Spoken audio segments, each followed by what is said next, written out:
The Cuban panel this morning, we have a to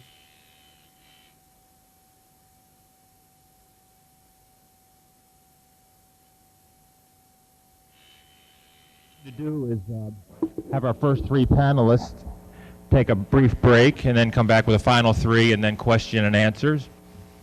It's obvious that in this case the fingerprints of Cuban possible involvement with Lee Harvey Oswald or with the assassination have been strongly suggested for years, and we have six of the best experts in that area with us today. I'll introduce all of the participants first, and then we'll go into their presentations. First up, we'll have Gordon Winslow, the historian archivist for Dade County, Florida, known widely as the funniest of the researchers. Look at no, I don't need this, Russo. And also the publisher of the extremely helpful research directory. I recommend to all of you researchers who aren't on it to see Gordon and get involved with it. And he's just a terrific expert in Cuban affairs, especially in southern Florida. Ladies and gentlemen, Gordon Winslow.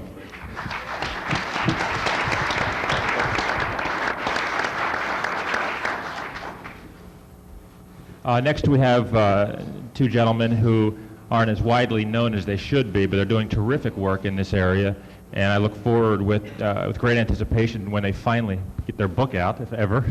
They're doing some wonderful original work. First is Thom Hartmann.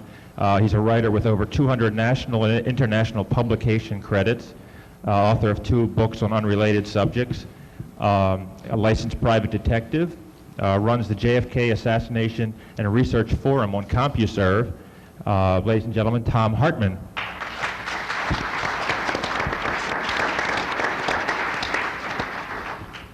His partner in his research and writing work, Lamar Waldron, has a master's degree in counseling. He worked for the state of Georgia as director of an outpatient counseling center for juvenile offenders, and has unearthed much valuable information with many new sources, some very sensitive that I don't think he can name, but the information is just explosive, and I really look forward to his presentation. Lamar Waldron.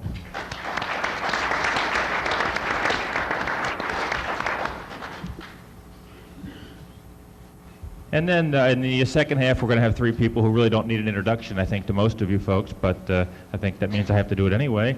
In the second half, we'll have John Davis, widely known for his historian work on the Kennedy family, also for his books Mafia Kingfish, most recently The Kennedy Contract, and obviously an expert in the Cuban mafia area of this investigation. Ladies and gentlemen, John Davis.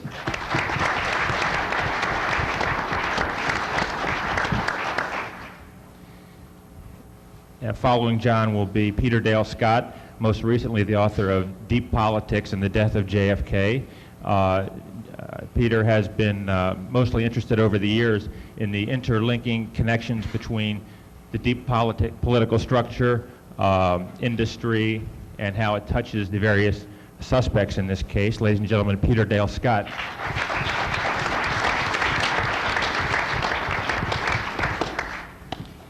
And finally, we have the highly respected staff investigator for the House Select Committee, who wrote a terrific piece for the Washingtonian years ago talking about his experiences looking into the Antonio Veciana allegations specifically and the inner history of the House Select Committee. His recent book, The Last Investigation, details that work. Ladies and gentlemen, Gaeton Fonzi.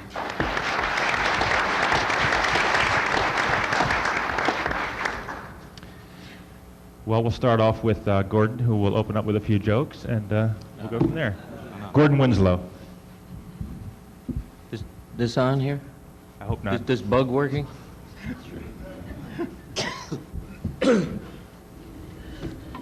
Because my time is limited, the format... Can you all hear me? Yes. Put the mic closer to your mouth. There you go. Because my time is limited, the format I will use is to give you as much as I can without elaboration. If you need any clarification or further information, either ask a question here or ask me later. I'm going to be here through tomorrow, so if you see me outside, just ask me anything you'd like. about this or anything else. As some of you know, I am not a JFK researcher. I am a professional historian specializing in Cuban exile activities. It is only by request that I investigate the JFK-Cuban connections. If you would like a copy of what I am about to read, you may request one after this presentation. And I had anticipated that the photocopy machine would be in the Mart this year, but obviously it's not. So I assume that you can either take this and pay 25 cents a page with the Hyatt, or you can give me your name and address and I'll send you a copy. My presentation focuses on certain aspects of Cuban exile activity possibly connected to the JFK murder, which are either misunderstood or complete falsehoods. However, the first topic is none of these, but rather the JFK trip to Miami on November 18, 1963. On November 9, 1963, Joseph Miltier, a right-wing extremist, told a Miami labor leader that JFK would be killed from a tall building with a rifle. Little did he know that the labor leader, William Somerset, had been wired by the Miami Police Intelligence Unit. The entire revelation was recorded and is available to anyone today. It was because of this revelation that many have speculated that a motorcade for JFK in Miami on November 18th was canceled. After an exhaustive investigation, I have determined that no motorcade was ever planned for Miami. The evidence consists of 3 tentative itineraries dated prior to November 9th. In each and every itinerary, the 4 helicopters were to take JFK to Miami Beach from Miami International Airport. JFK landed in Miami at 5 p.m. on November 18th and gave a speech at the airport. He left at 5:30 p.m. The sun set in Miami at 5:32 that day, right at rush hour traffic. The planning papers for the trip always indicated a great welcome for the president at the airport by the public, and then the speech at the Americana Hotel, which was by invitation only. At no time was there any mention of a motorcade except from the helicopter to the hotel, which did take place in an open car. Alpha 66 and Antonio Veciana. It is commonly believed that Operation Alpha 66 was named because of the large number of anonymous Cuban exiles who were supporting it, of which 66 men were in the action group. And that Alpha 66 is from the first letter of the Greek alphabet, which means, to this group, the beginning of the end of Castro. That the 66 refers to the original 66 members may have a propaganda ploy. According to Antonio Veciana, the 66 was taken from a Phillips 66 gas station sign because it was catchy for the fundraising purposes. Alpha 66 was originally set up secretly by the Second National Front of Escambray to raise money. Although it professed to be a militant group, it was in reality only a conduit for funds going to the Second National Front of Escambray and the MRP, another group working inside Cuba. Veciana had always been the treasurer of the Second National Front of Escambray, even to the formation of Alpha 66, which name was chosen by Veciana. It first appeared in May of 1962, after a program was signed in Tampa by the Second National Front. It announced its first action, Operation Ponce, in September of '62, which in reality was carried out by members of the Second National Front of Escambray. In October '62, the members of Alpha 66 knew that Veciana had, without agreement of other members, joined operations with the Second National Front. Veciana had made a secret agreement with Eloy Gutierrez Menoyo, the head of the Second National Front of Escambray and former guerrilla fighter against Batista. Veciana was put out of Alpha 66 after the first after he first abandoned it and took $12,000 of Alpha 66 funds with him and the majority of the arms. I have just a word here on the arms. According to U.S. Customs, they believe that the Second National Front and Alpha 66 got its arms from those individuals who were supplied weapons for the Bay of Pigs invasion, but never used them. Instead, the weapons were buried after the Bay of Pigs for future use. This was a common ploy of the Cubans throughout all of their operations that were sponsored either by private individuals or by the Central Intelligence Agency. Veciana did not take the organization with him when he left on November 2nd, 1962. On November 6th, he incorporated the name Alpha 66 under the laws of the Commonwealth of Puerto Rico.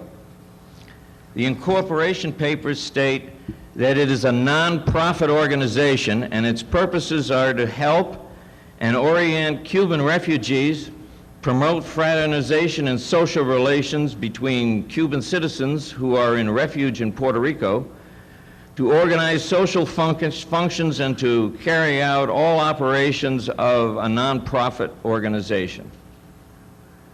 Left swinging in the wind, the old members of Alpha 66, along with Tony Cuesta, changed their name to Commando L. It was Tony Cuesta who objected to Eloy Gutierrez Menoyo, possibly because of one informant's description of Menoyo, which states that he is a completely unscrupulous individual who has repeatedly demonstrated untrustful worthiness in the past. Veciana told the FBI in March of 1963 that accounts of some raids were intentionally exaggerated to newsmen in order to create propaganda which could help fund fundraising. A deliberate deception which he utilized habitually in his fundraising efforts. In May 1963, a merger of the Second National Front, Alpha 66, and the MRP took place. The MRP was a group inside Cuba conducting anti-Castro activities of which Veciana was a member prior to his alliance with the Second National Front. One individual associated with Alpha 66, which may be of interest to JFK researchers, is Lawrence Howard Jr. of Pico Rivera, California, a platoon sergeant in Korea who trained Cubans in the Florida Keys. He was arrested in December 1962 for violation of neutrality laws, but the case was dropped. Frank Sturgis, as far as I can ascertain, was never affiliated with Alpha 66, nor was Tosh Plumley, Jerry Hemming, or Marita Lorenz. The death of Eladio del Valle. The death of Eladio del Valle has been one of the most erroneously reported deaths in every JFK conspiracy book I have ever encountered.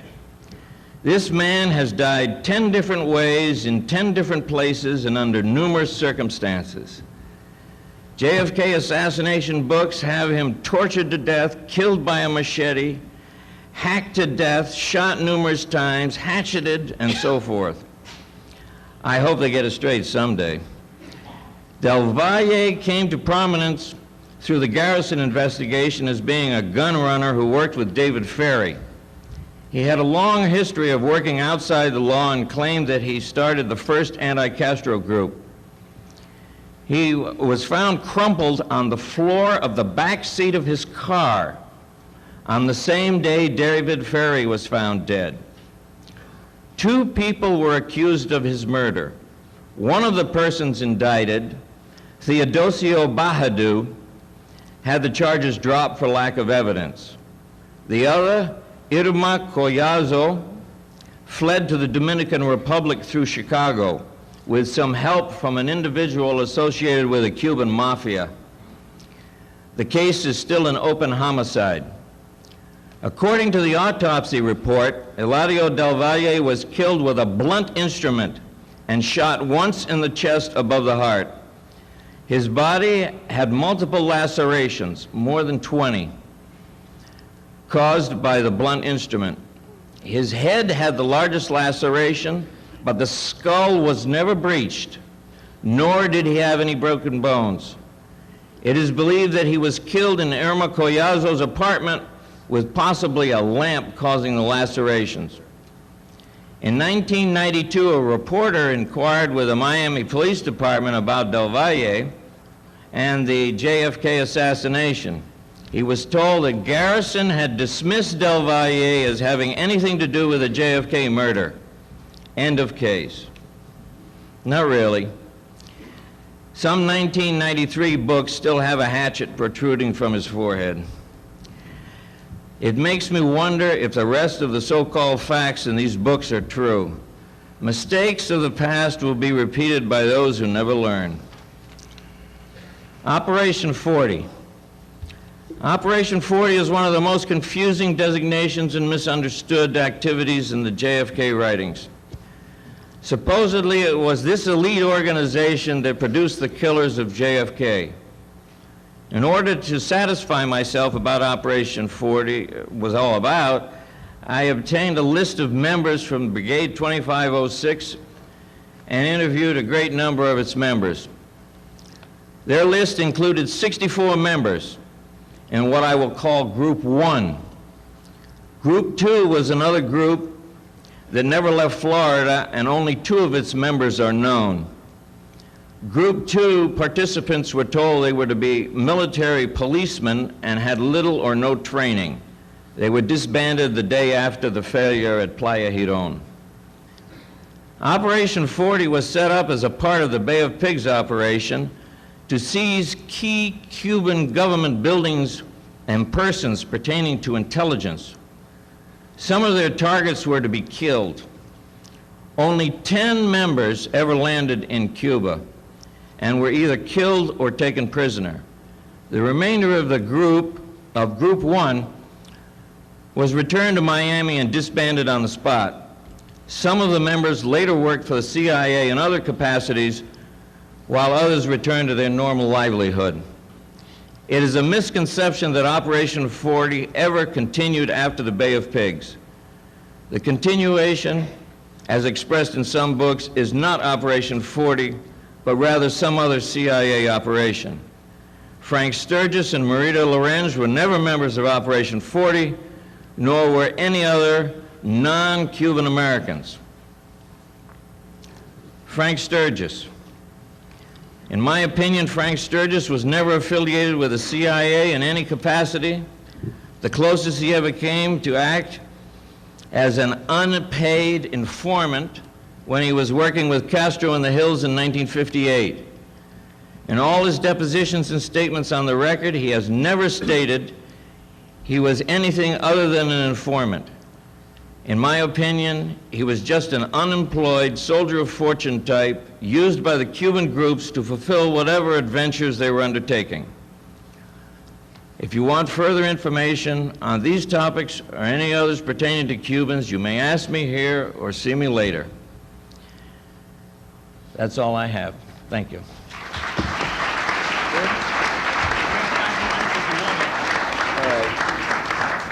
Gordon Winslow.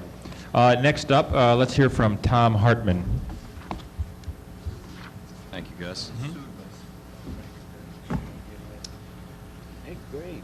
On this project, Lamar has been our primary researcher, and I'm writing the books, so when we're finished, I'll suggest that you direct any questions to him. Lamar and I have spent 5 years researching this issue and tracked down sources traveling from Washington to California to Asia to Europe. I've interviewed several people close to John and Robert Kennedy, including some in their most inner circles who have never before spoken for the public record.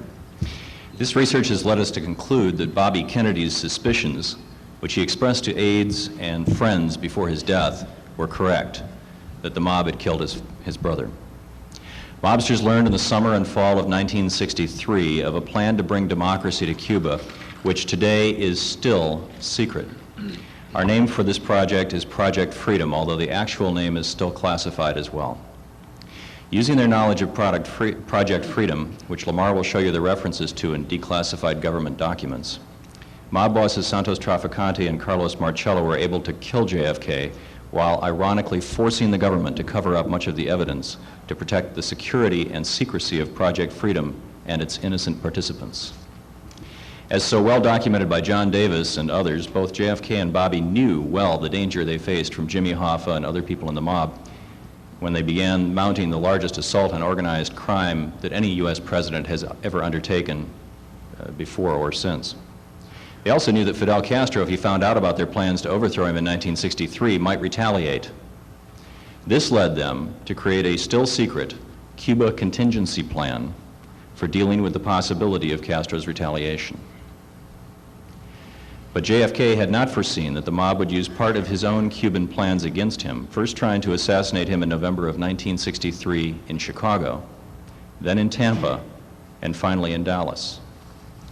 To give you some background, we started out to write a carefully researched book that would illuminate two areas of the Kennedy presidency which have been largely ignored over the years: JFK's efforts to bring democracy to Cuba, particularly his actions after the Cuban Missile Crisis, and the Kennedys' massive efforts against organized crime, going way beyond the well-publicized efforts against Jimmy Hoffa and extending all the way to mob bosses like Carlos Marcello and Santo Trafficante. Over a 5-year period, we constructed a massive computerized database containing information about organized crime and Cuban operations, including Project Freedom, from hundreds of sources. To answer remaining questions, we approached people close to the actual events and who were close to John and Robert Kennedy. Since our book is being written in such a way that we could assure them that their identities and the national security and their national security operations would be protected, we received a surprising amount of cooperation. This help led to our discovery of documentary proof of Project Freedom from sources as diverse as the John F. Kennedy Library of the National Archives and the National Security Archives at the Brookings Institute, to the private files of some of America's top JFK, Cuban, and organized crime researchers. We were also able to go back to previously reviewed material like the Church Committee report and discover in footnotes and references confirmation of the things we had been told in confidence by multiple off-the-record sources. These footnotes have been overlooked by thousands of researchers, including us, over the years, because without knowledge of Project Freedom, nobody else could understand the relevance of what would seem to be cryptic comments. Once all of this information about organized crime and U.S. operations against Cuba was combined into one massive database, we organized it chronologically. And what we saw, to our horror and amazement, was the clear and progressive integration of these two different areas, Cuba and organized crime, as we moved closer in time to November of 1963. We watched the Mafia learn about Project Freedom and then methodically use their knowledge of it to try to kill JFK, first in Chicago, then in Tampa, and finally in Dallas. A second component of Project Freedom was the Cuba contingency plan. Project Freedom was so serious and had such a great chance of success that John and Robert Kennedy's standing group of the National Security Council drew up a contingency plan about how the U.S. government should react in the event of a violent retaliatory action by Castro. The Cuba contingency plan was intended to buy time for the Kennedy administration to determine carefully how they would react publicly in the event of a violent act by Castro against U.S. interests anywhere in the world. Lamar will be giving you considerably more detail on this, including pointing out information in the documentary record. Mob bosses Santos Trafficante and Carlos Marcello, who had decided to kill JFK to end the Kennedy administration's intense prosecution of them, managed to learn about the Cuba contingency plan. They did this using contacts developed 3 years earlier, when Vice President Richard Nixon's push for action on Cuba resulted in the CIA enlisting mobsters like Santos Trafficante to assassinate Fidel Castro. And they exploited these plans successfully. After JFK was killed, there was, and continues to be, a massive cover-up because the mob made sure the Cuba contingency plan was invoked by using a patsy and laying other clues indicating that Fidel Castro was responsible for JFK's death. In this way, the mob made sure that there could not be a full government investigation into JFK's death, because to do so would expose Project Freedom. To give you a good example of how Project Freedom's Cuban contingency plan continues to motivate the cover-up, look at the records of the Rockefeller Commission, the first government commission after the Warren Commission to look into the assassination. Only 15% of their JFK files at the Gerald Ford Presidential Library were still classified before the recent releases began. Only 15%. were still classified. However, their files about U.S. operations against Cuba, which will include references to Project Freedom, were still 85% classified. And they admitted that the few documents which were unclassified were mainly cover sheets. So when you think that the government is engaged in a massive cover-up, you're right. But it's not to protect the assassins. It's to protect Project Freedom. But back to who killed JFK and how they got away with it. When we talk about the mob and the dozen or so people knowingly involved in the assassination, our definition of organized crime is not limited to the mafia. As Peter Dale Scott points out in his new book, Deep Politics, the classic Sicilian mafia, depicted in movies like The Godfather, presents only one facet of organized crime. As the term applies to the JFK assassination, organized crime includes many nationalities and ethnic groups ranging from the Jewish Jack Ruby to French Connection heroin traffickers, to corrupt teamsters with mob ties, to intelligence operatives who work for U.S. agencies while also making even more money from organized crime. These people have worked profitably together for decades. But it was Carlos Marcello and Santo Trafficante who had JFK killed. And now an attorney for Santos Trafficante, Frank Regano, has come forth and said that Trafficante and Marcello were behind JFK's assassination, and that Trafficante, as he lay dying, virtually admitted it to Regano.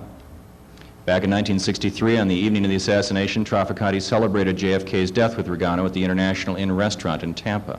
Ironically, JFK had given a speech at that same hotel on his visit to Tampa just a few days earlier, a visit during which Trafficante had planned a major assassination threat against JFK's life.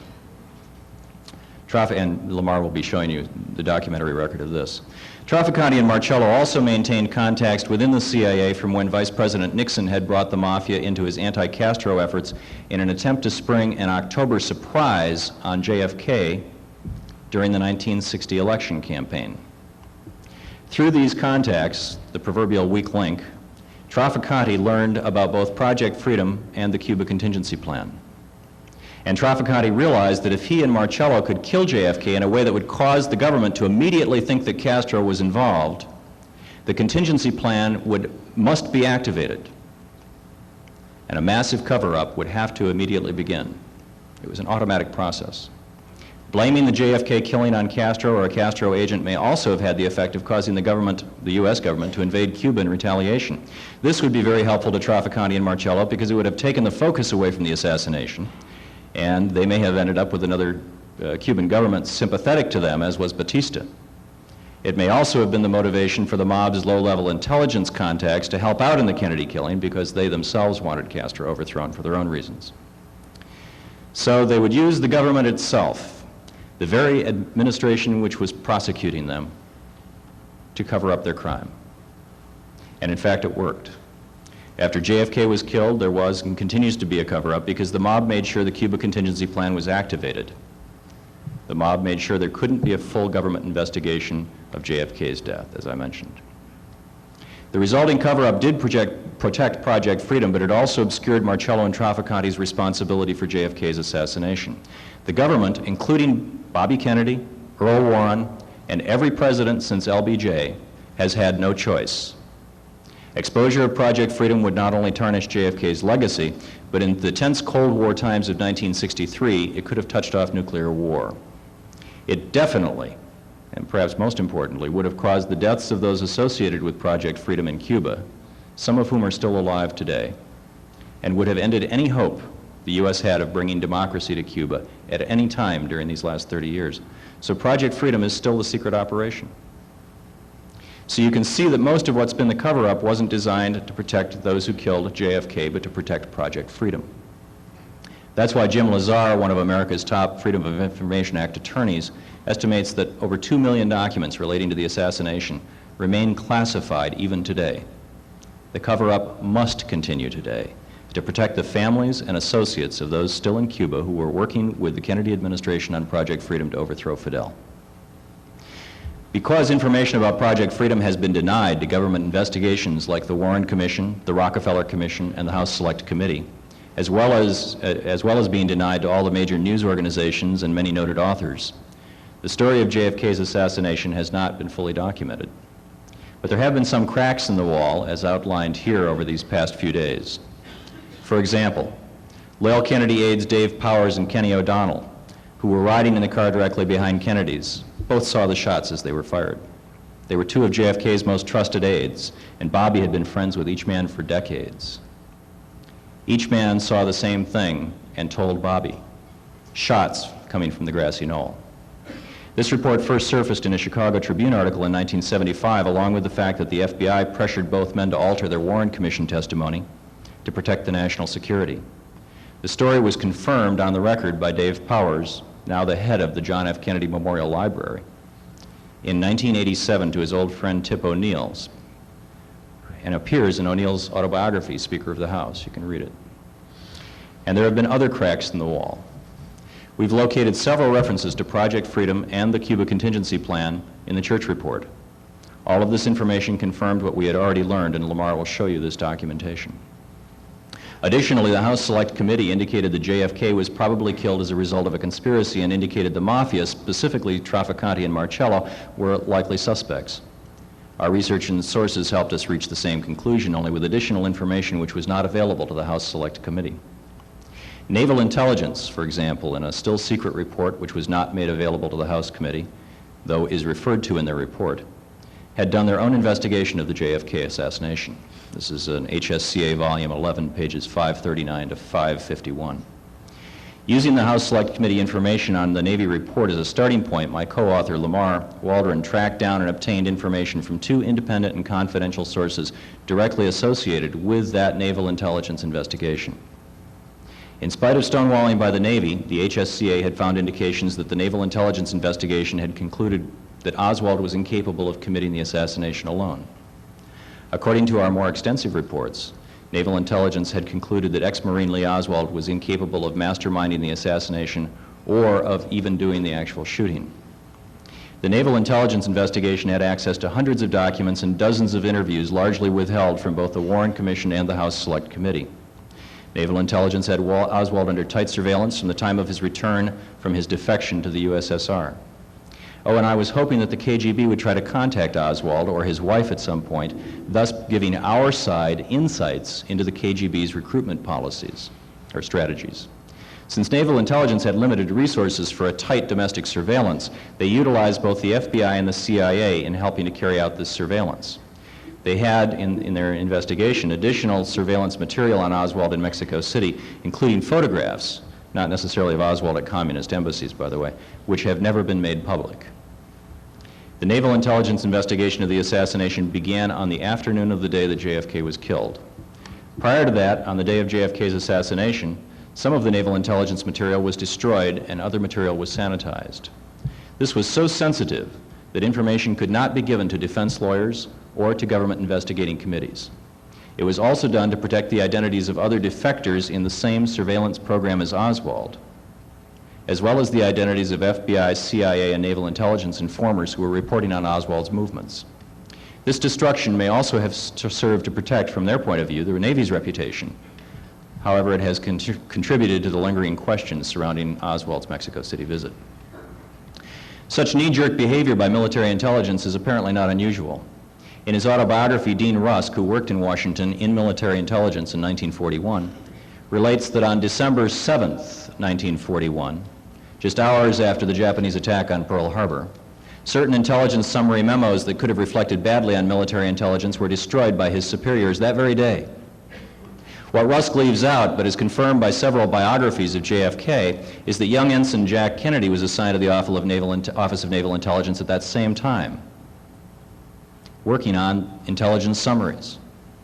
Thus, his superiors may have destroyed memos that day to protect the reputation of the Office of Naval Intelligence, the same way that naval intelligence would destroy evidence about his alleged assassin 22 years later. This also explains how some people could think that the CIA was involved in the assassination, because of their 30 years of protecting documents and information. The CIA covered up certain blunders and unauthorized missions, but they did not kill JFK. There's a handful of intelligence agents whom testimony or documentation we have indicates were involved in the assassination. But they were all relatively low-level CIA operatives who even the CIA at various times has acknowledged had ties to organized crime and the heroin traffic, and thus directly to Marcello and Trafficante.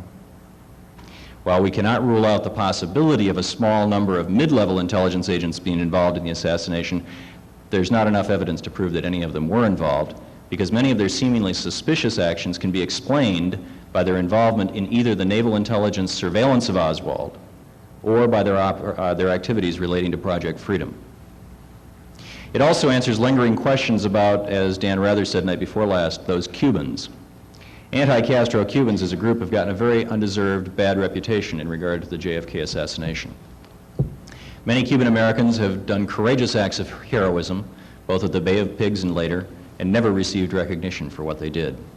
Several Bay of Pigs leaders and many of their followers were actively working with RFK to make Project Freedom a reality. But because of the secrecy surrounding Project Freedom, their heroic efforts have never been properly documented.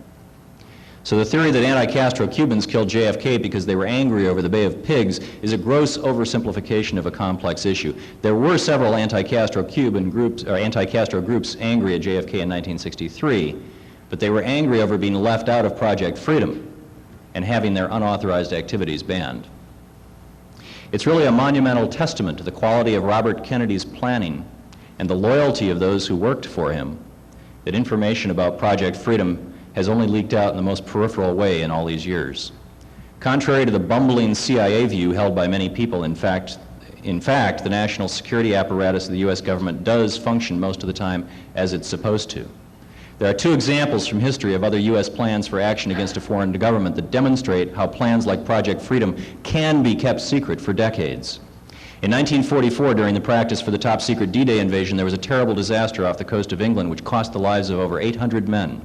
The U.S. government covered up this disaster, the true story behind an operation which must have involved over 1,000 men at various levels for almost 40 years. Word of it only leaked out in the 1980s, and even today, most official government documents about it are either missing or classified. The families of those men still don't know how their relatives died. Career military and government service officers, including those who fought the Cold War for the CIA, have a strong sense of loyalty and are clearly capable of keeping secrets for decades. In the case of the D-Day practice disaster, the fact that one of the men in charge during the disaster, Eisenhower, became president for 8 years also probably helped it remain a secret. Likewise, many people who began government service under JFK, including a few involved with Project Freedom, remained in government for many, many years. An even better example, with many parallels to the Bay of Pigs and Project Freedom, is the CIA-sponsored exile invasion of Albania in 1949. It was a disaster, largely because Kim Philby tipped off the Russians.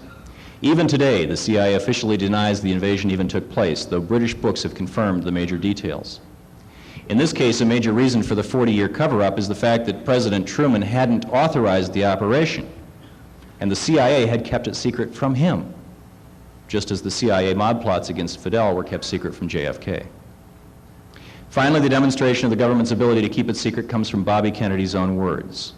He had helped plan and run Project Freedom, and he had also helped in drafting the Cuba contingency plan.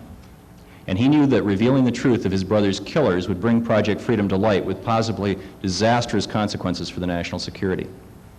But in private, according to author John Davis in his books The Kennedy Contract and the classic Mafia Kingfish, Bobby voiced suspicions about Mafia involvement, specifically Carlos Marcello, in his brother's death to several associates, including his former press secretary Frank Mankiewicz and aide Richard Goodwin.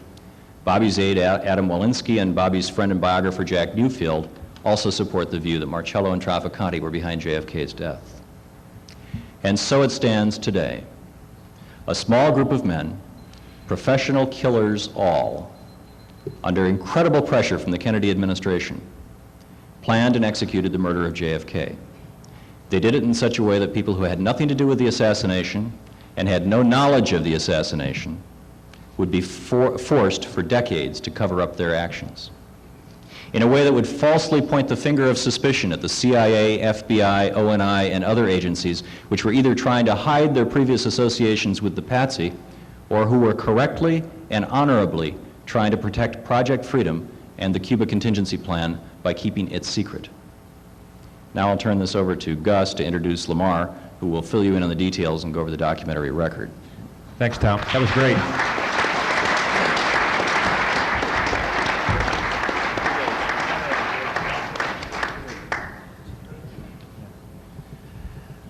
I'd like to now introduce Thom's writing and research partner, Lamar Waldron.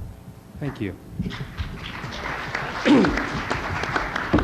I'll be talking very fast here, and Thom's going to be flipping a lot of overheads because we want to show you as much of the documentary record as we can, even though it's just a small part that we can present today. Can everyone hear me all right? Okay. I want to stress that what we've discovered over the past 5 years was only possible because we built upon the research of dozens of others. In addition to the panelists here, this would include people like Hoke, Marr, Farrell, Weisberg, Evica, Turner, Gary Shaw, and many others, too numerous to list here. In addition to numerous confidential interviews, I've reviewed over 300,000 pages of documentation and over 400 books. With Thom, I've combed the newspaper files day by day in New Orleans, Miami, and Tampa. I've been through all the main files at the Assassination Archives and Research Center, and Bud Finsterwald, its founder, was right when he said that he thought the answer was in those files somewhere. And also I urge everyone here, if they can, to support the Assassination Archives and Research Center and their worthwhile work in any way you can. Now, after hearing Thom, you're probably wondering, what did this Project Freedom, and again, that's our own name for it, what did that involve? And was it a CIA operation? Well, Project Freedom was not just a CIA operation, or a naval intelligence operation, or an Army intelligence operation. Those groups all had important roles, but it was Bobby Kennedy's operation. After the Bay of Pigs and the CIA mob plots, Bobby Kennedy wasn't about to entrust such an important operation completely to the CIA. Now, Bobby was so concerned about secrecy, so that Project Freedom wouldn't become an open secret like the Bay of Pigs had, that he had his main people for Project Freedom report directly to him, in many cases without their having to go through any bureaucracy or other government agency. This is one thing that makes putting the documentary record together so difficult. Now, Project Freedom also involved most of the true leaders of the Bay of Pigs invasion, heroic fighters like Manuel Artemi and Pepe San Ramon, among others. It included Manuel Rey's group, Hure, who figures into the Soviet Odio story.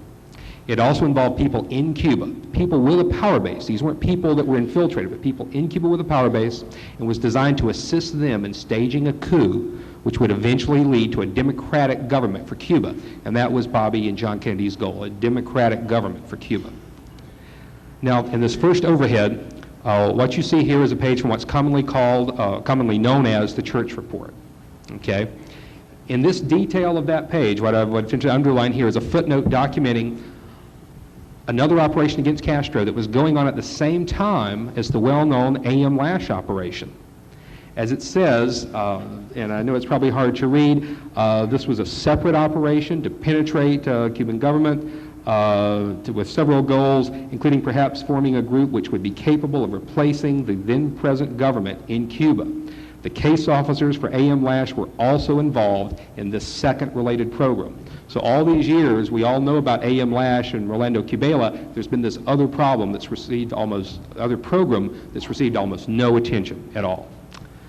Okay, now, on this overhead, this is from book 5, often called the Hart-Schweikert Report of the Church Committee.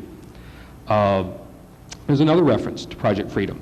Beginning on the bottom of this page here, it says, on December the 8th, down at the very bottom down there, and then on the very next page, it says on December the 8th, CIA headquarters cabled its Florida station, ordering it to halt 2 planned operations against Cuba, pending a high-level policy review. One of these operations was the delivery of rifles, telescopic sights, and explosives to A.M. Lash. In this particular place, it doesn't tell us what that other important operation was.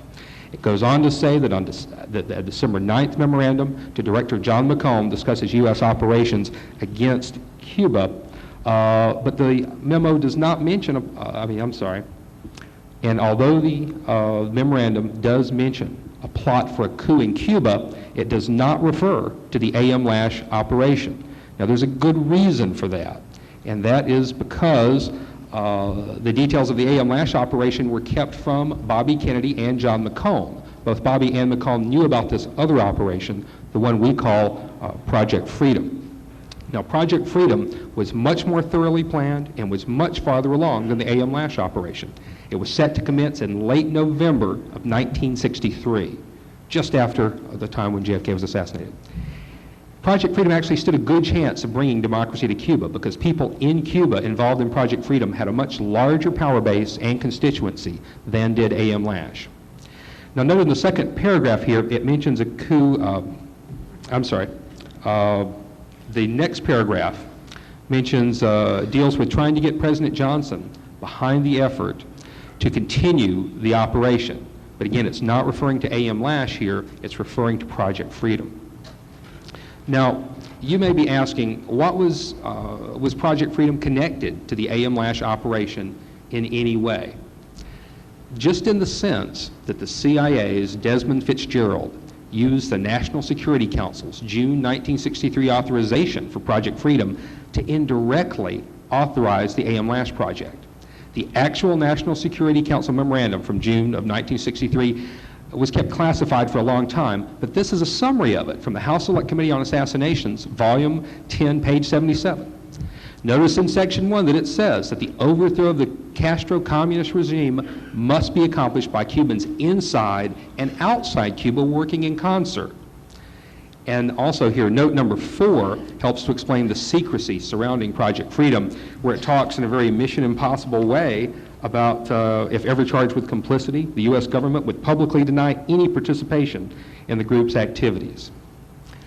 Now, Bobby and McCone were unaware of the scope of the A.M. Lash operation. We have that from the highest authorities. But years later, when word of the A.M. Lash plan leaked out, those who worked with Bobby on Project Freedom felt that Bobby wouldn't have minded if he'd known about it, because they felt that Desmond Fitzgerald had observed both the spirit and the letter of this June 1963 National Security Council directive, and that this directive represented very much Bobby's wishes. Because again, Rolando Cubela, A.M. Lash, was a government official in Cuba, and as it says here, all operations were supposed to be mounted from outside the territory of the U.S., and the A.M. Lash meetings occurred in Paris. So again, in that case, the CIA was following Bobby's wishes, but they just weren't telling him. There were, however, other cases where they didn't follow Bobby's wishes and they didn't tell him, and Bobby would have been pissed if he had known, and the people who worked with him were very angry years later when they found out. For instance, in March and April of 1963, Bobby had his personal representative, James Donovan, in Cuba, meeting with Fidel, trying to get the last 21 Americans out of Cuba. Donovan had successfully negotiated the release of the Bay of Pigs prisoners just a few months earlier.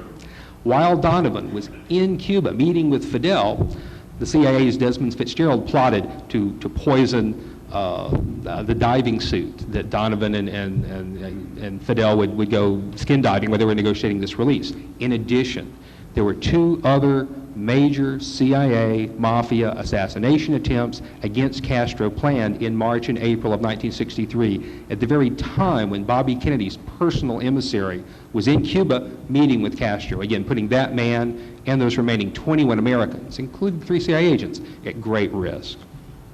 Now, Desmond Fitzgerald, the man who was kind of double dealing there, oversaw CIA support for Project Freedom in addition to running his own A.M. Lash operation and those unauthorized operations I just discussed. Contrary to some reports, Desmond Fitzgerald was not passing a poison pen to A.M. Lash in Paris when JFK was assassinated. Daniel Shore had discovered this fact and included it in the updated paperback edition of his book, Clearing the Air. You can read it there. What Shore didn't discover was where Fitzgerald was and what he was doing on the day JFK was assassinated. Our research and sources have confirmed that Fitzgerald was in Washington meeting with other CIA officials and Bobby's personal representatives about putting the final phase of Project Freedom into effect. Now, the only other thing in common between the A.M. Lash operation and Project Freedom is Santos Trafficante. Excuse me. According to recently declassified portions of the CIA's Inspector General report about the CIA mob plots, Santos Trafficante had penetrated the A.M. Lash operation of the CIA. In the same way, I'm sad to say that Trafficante and his close associate Carlos Marcello had also managed to learn about Project Freedom and Bobby Kennedy's Cuban contingency plan for protecting it. Now, Bobby and those reporting to him had tried very, very hard to make sure that the mob was not part of Project Freedom in any way. But keep in mind that Project Freedom was only one part, though it was the most important part, of a huge U.S. effort against Fidel. Beginning under Vice President Nixon in the 1960s, mobsters had been working for the CIA to help them against Fidel. But unknown to Bobby Kennedy, some of these mobsters, loyal to Trafficante and Marcello, maintained unofficial connections to CIA operatives in the summer and fall of 1963. For instance, Johnny Roselli was supposedly released from the CIA assassination plots in January of '63. But according to Bradley Ayer's book, The War That Never Was, and Gaeton Fonzi's book, The Last Investigation, personal contacts and connections allowed Roselli access to CIA officials in Miami throughout the summer and fall of 1963, right up through the time of John Kennedy's death. Trafficante and Marcello used Johnny Roselli's knowledge of Project Freedom and other CIA operations to cover up the true story of how they killed JFK. Now, are we saying that JFK and Bobby knowingly made plans to have Fidel assassinated? The answer is an emphatic no. This wasn't an assassination operation like the CIA mob plots kept hidden from Bobby. That's not the way that John or Bobby Kennedy or the National Security Council, who signed off on the plan, saw it. The National Security Council memo of June '63 supports that view. To them, it was a coup, using people living within Cuba itself to bring democracy to Cuba. Bobby, who by then knew of the CIA mob assassination plots begun under Richard Nixon, though he had been told they were over when in fact they continued, realized that assassinating Fidel would only result in Raul or Che taking over, or possibly in another Batista-style dictator. But by working with Cubans who already had a power base in Cuba, and with Cuban exiles who enjoyed support among the exiles in America, the Kennedys hoped to forge a Cuban government that would have broad popular support and lead to true democracy in Cuba. That was always Bobby Kennedy's goal. Now, you may be asking, what about JFK's pledge not to invade Cuba, made to settle the Cuban Missile Crisis? Well, part of that deal was that Fidel was to allow on-site inspections to assure that all the missiles had been removed. Fidel never allowed this, so to JFK and Bobby Kennedy, the issue of Cuba was not resolved. You can see that in this letter from Edward Kennedy to, of all people, Carlos Bringuier. This is from Bringuier's interesting book on sale in the last hurrah table in the A.S.K. In it, and I'll read it to you if you can't see it there, Ted Kennedy says, "I'm gratified that our government has continued a firm policy, which includes no assurances against an invasion," he's referring to Cuba, "and the absence of on-site inspections." This is also borne out by Dean Rusk's testimony before the Senate Foreign Relations Committee on January 11th, 1963. He basically stated the same position. Now you may be asking, of course, wasn't JFK trying to negotiate with Fidel in the fall of 1963? Indeed he was, through UN envoy William Atwood. But remember how JFK dealt with the Cuban Missile Crisis? His public stance was tough talk and action, drawing a line in the sand with the blockade of Cuba and daring the Russians to cross it. In private, however, there were secret negotiations with Khrushchev. Both the negotiations and the tough actions eventually resolved the crisis and prevented World War III. It was the same in the fall of 1963. If possible, JFK would have preferred a peaceful, negotiated resolution to the Cuban problem. But there was no way to be sure that this was possible, so he also had a plan in place for tough action against Fidel's government with Project Freedom. JFK didn't want Cuba to become a Vietnam. One was enough. The 1964 campaign for the presidency was beginning, and the Republicans were already starting to beat JFK over the head with the Cuban issue. Nixon, who was leading in the polls in the fall of '63 along with Goldwater, had already made it clear to JFK that he would have committed U.S. forces at the Bay of Pigs. So a Republican victory in 1964 could well mean having a Vietnam-style conflict just 90 miles from Florida. Not wanting Cuba to become a political football during the campaign or to be faced with another missile crisis if evidence of Soviet or Chinese missiles surfaced, JFK felt like he had no choice but to take definitive action on Cuba, and soon. His goal was to have it one way or the other by the end of 1963. Now, due to the serious nature of the Kennedys' plans against Fidel's government, contingency plans began to be made in September of 1963 for what to do if Fidel or his sympathizers retaliated against the U.S. These plans are detailed in Volume 5 of the Church Report, which is what this is from, beginning here on page 15. In addition to other forms of retaliation, as you can see here, they considered the possibility of Fidel Castro ordering the assassination of U.S. public officials. And it's circled right there.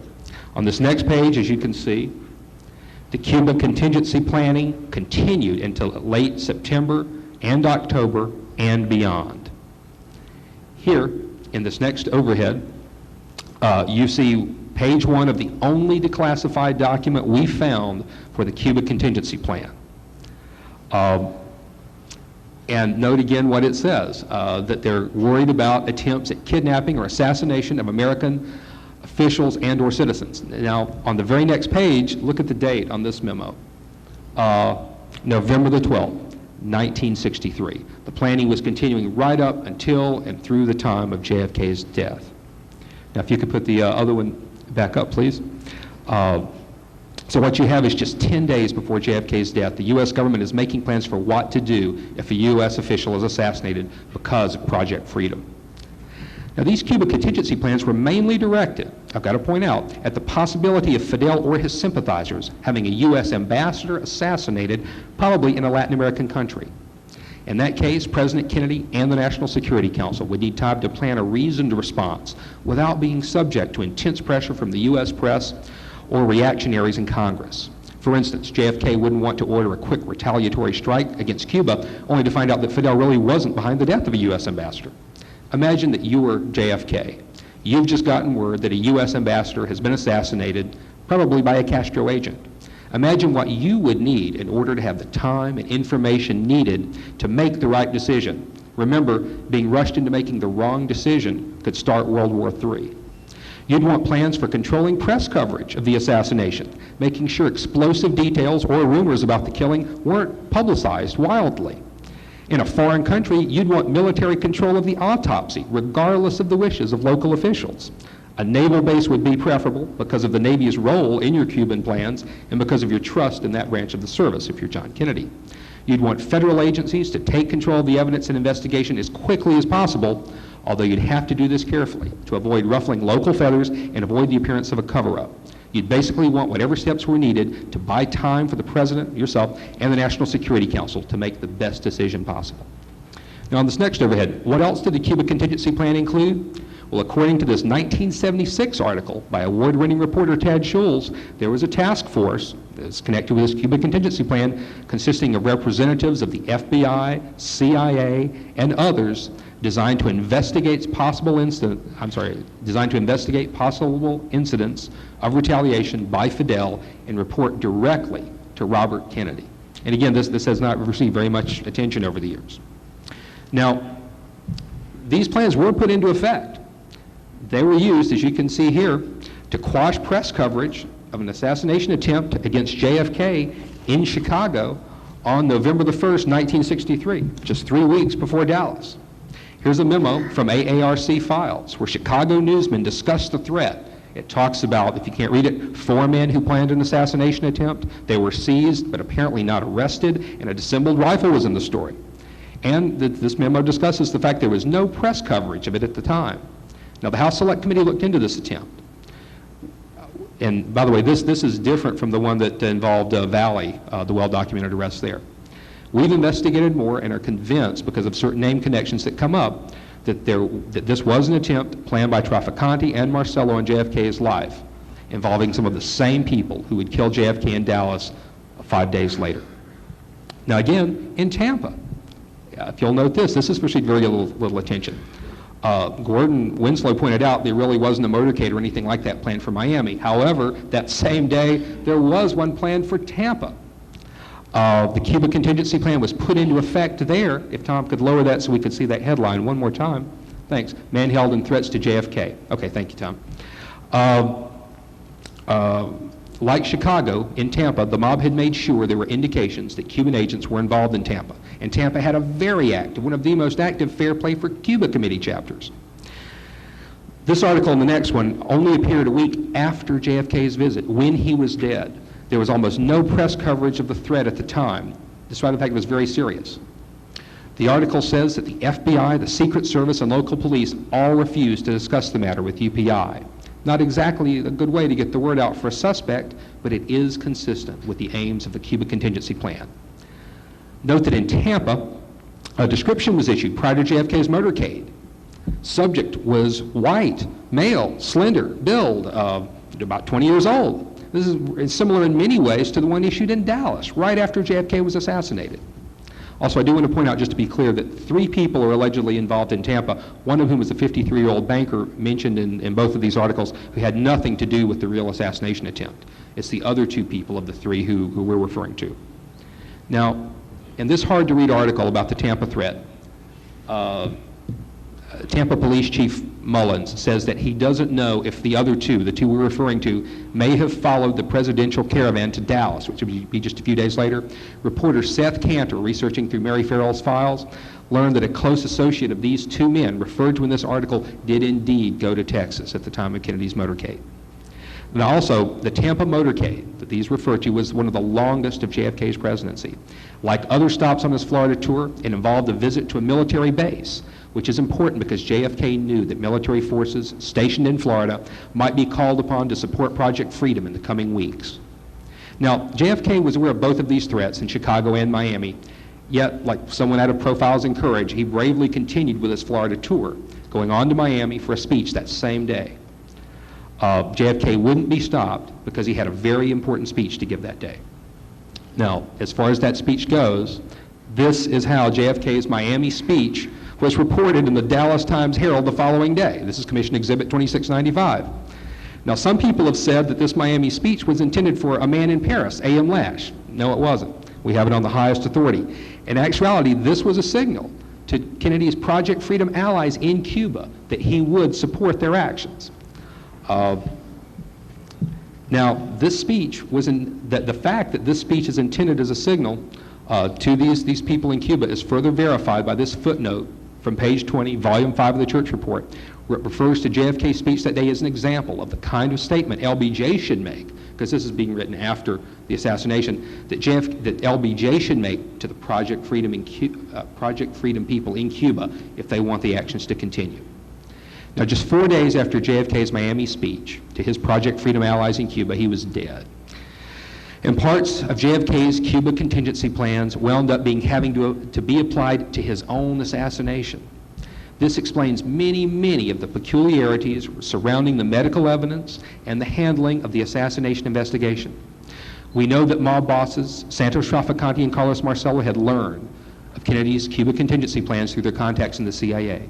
They used them to force the government to hide their involvement in JFK's assassination.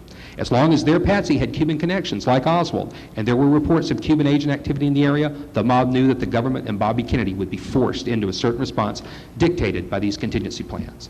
Now, many of you are learning about Project Freedom for the first time. You may be wondering how we can be so sure that Trafficante and Marcello knew about Project Freedom. Well, in this overhead, John Martino, who was Johnny Roselli's roommate in 1963, tells us so at Warren Commission document number 657. Even as the Warren Commission was holding hearings in Washington in February of 1964, Trafficante's man, John Martino, taunts the FBI here with his knowledge of JFK's secret plan that we call Project Freedom, that JFK was planning an action against Cuba. In fact, according to Bill Turner's great book, Deadly Secrets, John Martino was spreading the word that Castro was behind the assassination just 3 days after Kennedy was shot, and he continued to do so in speeches and articles for months to come, as long as the Warren Commission was meeting. Because as long as he raised those suspicions, he forced the Cuban contingency plan to be in effect and denied a vast amount of information to the Warren Commission. This kept the pressure on the government to keep the Cuban contingency plan in place and to limit certain aspects of the investigation. Now, this limiting, as you can see here, included limiting the investigation of John Martino himself, as these Warren Commission memos to J. Lee Rankin, reproduced in the House Select Committee volume show. In other words, as long as he had the secret information people didn't want to come out, he wasn't even going to be subpoenaed before the Warren Commission.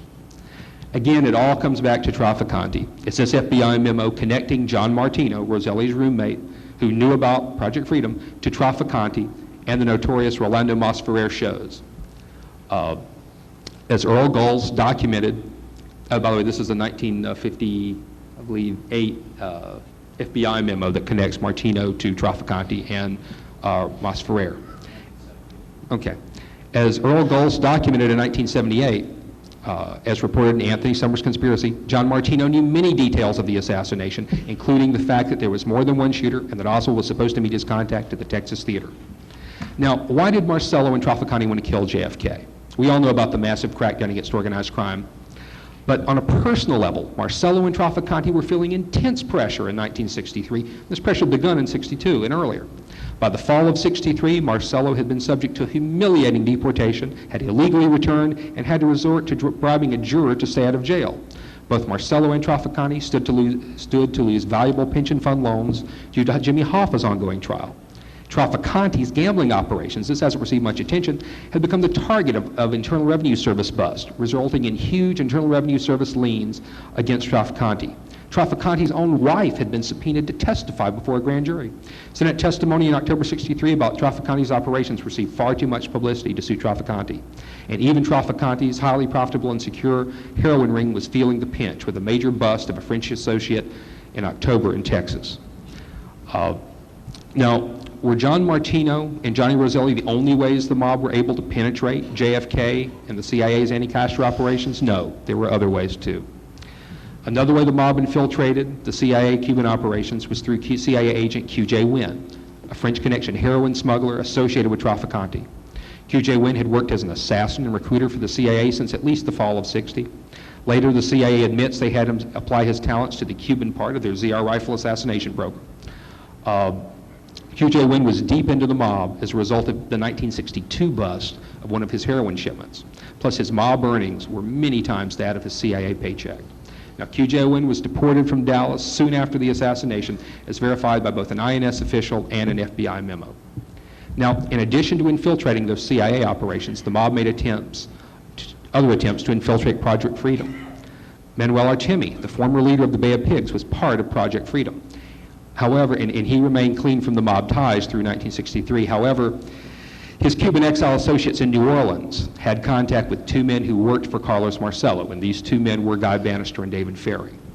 Now remember Rolando Masferrer, an associate of Trafficante and John Martino.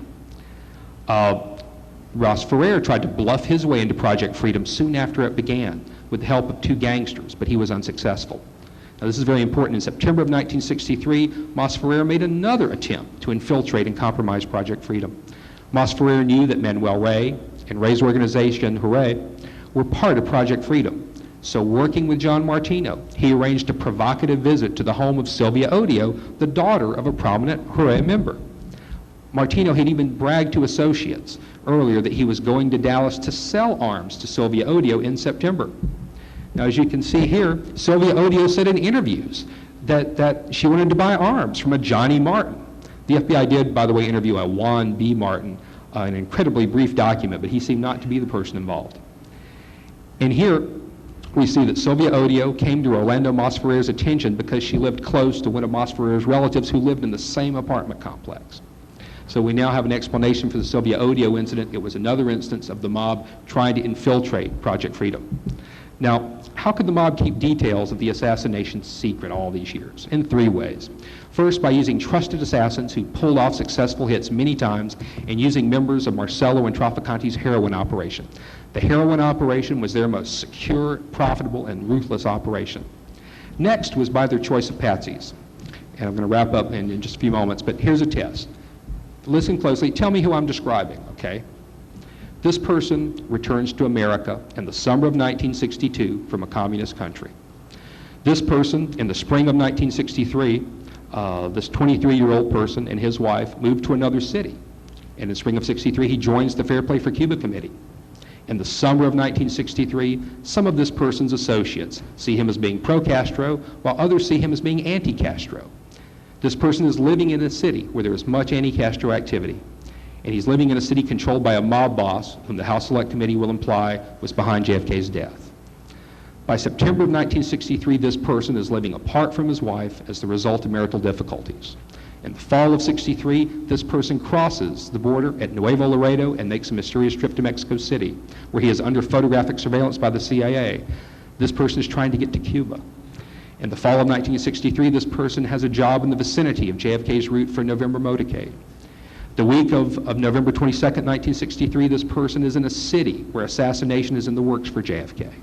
And following the events in Dallas, this person is investigated for involvement in JFK's assassination. Now, does this sound like anyone you know? Many people would guess, well, it sounds a lot like Lee Harvey Oswald, because nothing I've said there is inconsistent with what Lee Harvey Oswald did. However, it's not. The person I'm describing here was based in Tampa, not in Dallas, and this person is from Cuba. And after JFK's Tampa motorcade, where there was a threat against JFK's life, this person I'm referring to goes to Texas in time for JFK's visits there. And then following JFK's motorcade in Dallas, this person goes to Mexico City, and then on to Cuba. This person is Gilberto Policarpo Lopez, and you can read about him in the House Select Committee and church reports. But as this chronology shows, which could apply to most of it to Oswald as well as to Gilberto Lopez, who I'm sure was an innocent patsy, Oswald was far from unique, as many people and many books would have you believe. The mob made sure that their patsies for the assassination had obvious Cuban connections, either through affiliation with the Fair Play for Cuba Committee, as 3 patsies did, or by Cuban nationality, as 2 patsies did, as well as legitimate U.S. intelligence contacts. This Cuban connection would ensure that Bobby Kennedy's contingency plan would have to go into effect and hopefully provoke an attack on Cuba, which would preclude a quick-through investigation. The intelligence contacts of the patsy would also ensure additional cover-ups by U.S. intelligence agencies.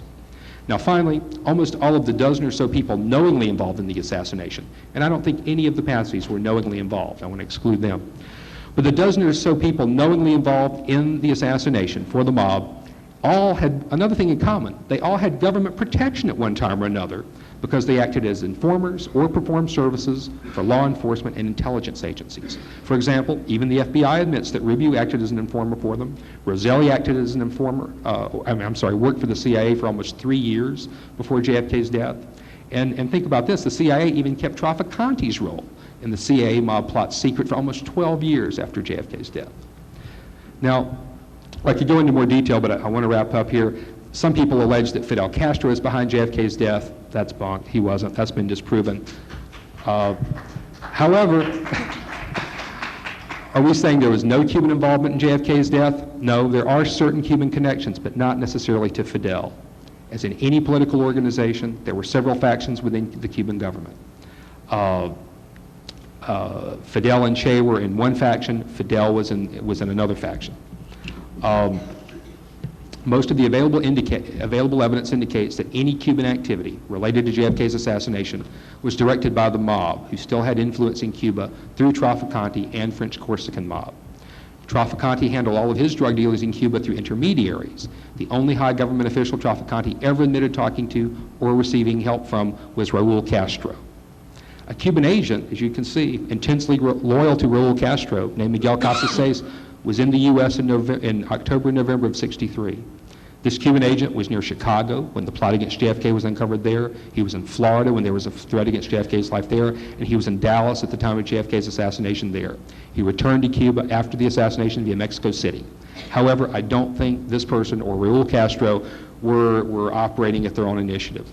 I believe that the mafia was controlling this individual's actions because this Cuban agent first entered the U.S. through Puerto Rico, which was a major stop in the mafia's cocaine, Cuban heroin smuggling route. Now, of course, LBJ believed Fidel was behind JFK's death, but LBJ didn't know all the details of Project Freedom, so he didn't have the information needed to draw that conclusion. Now, what I want to make it clear to all of you is that there's a lot we know about this operation we're going to be able to tell in our book. There's a lot we're going to have to be very careful about because it would compromise national security or reveal our sources. But what I want to do is tell you and encourage you that everything we've given you, every lead, should be investigated as closely as you can. Additional areas where we feel more research would be very helpful would be in the areas of Gilberto Lopez, Michael Mertz, Miguel Casas, the Cuban agent, John Martino, Alberto Fowler, Miguel Cruz, and many others who were involved in working with Traficante as well as for intelligence operations in '63 and '64. We encourage you to fight for every scrap of paper and every document that you can get. As we've shown, it's remarkable what slipped through, which is in and of itself a sign that the government isn't behind JFK's death. But don't overlook what's already out there like we did for several years. Knowing what you know now, go back and look at things with a new light. We're sure you'll find things that we've missed. JFK and RFK risked their lives fighting the mob, and John Kennedy made the ultimate sacrifice in that battle. Can we do anything less than continue their work? Thank you very much. Lamar Waldron. Thank you.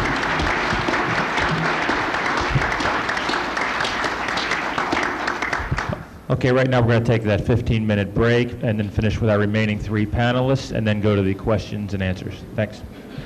You know, it's funny. Actually, I have a better